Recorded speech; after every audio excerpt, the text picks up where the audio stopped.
Have you ever wondered what happens when a powerful institution, one built on tradition and performance, gets confronted by a truth that's just so raw it threatens to break everything? Well, we're about to dive into a powerful parable that does just that.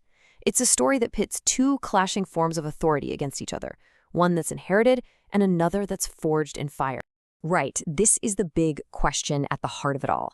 So let's get into this conflict by first taking a look at the established order, the power that, thinks it's completely untouchable. So our story kicks off right in the middle of the city, at this huge, polished temple. But as you're about to see, this isn't just some building. No, it's more like a carefully constructed stage. It's the very seat of an established power that is about to get a serious wake-up call. And what's really telling is how the source material describes this place. It wasn't built from rough, honest stone. It was built from, and I'm quoting here, the finely chiseled vanities of men. So right from the start, you get the sense it was all designed to impress, to project this flawless image. And the leaders of this temple, the priests, boy, were they masters of this image.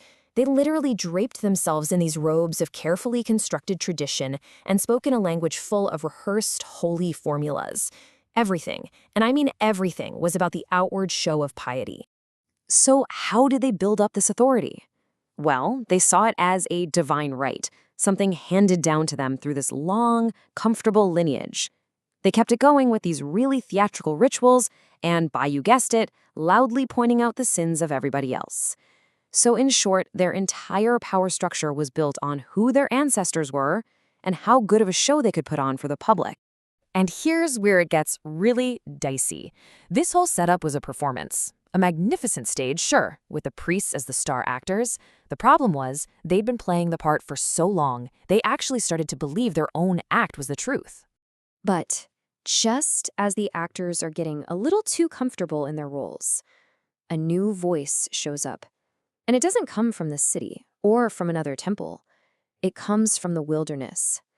The one place you can find raw, unfiltered truth.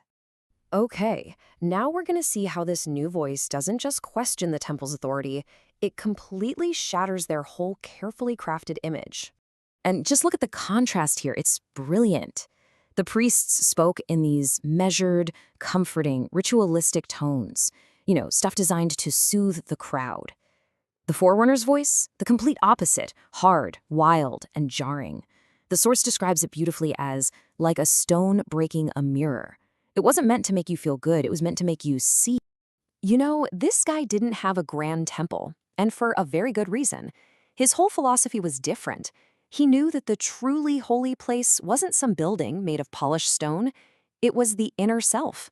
And he could see that the priests, in their obsession with the outside, had let their own inner temples completely fall apart. Well, naturally, the priests couldn't just ignore this guy. He was too disruptive. So they hear about his fame and they travel out to the desert.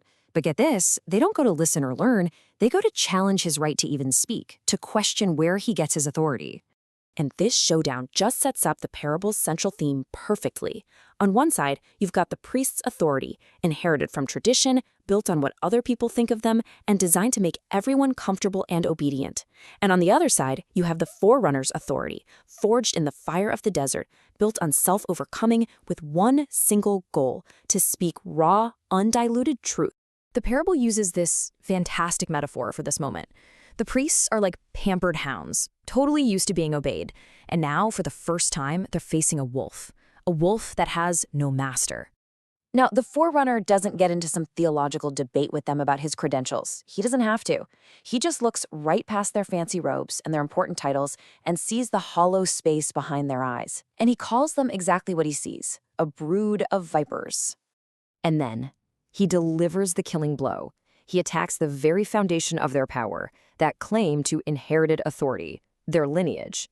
He basically tells them, don't you dare lean on your ancestry. Your bloodline means absolutely nothing. True worth can be raised from these simple stones if need be. Out. So you see what's happening here.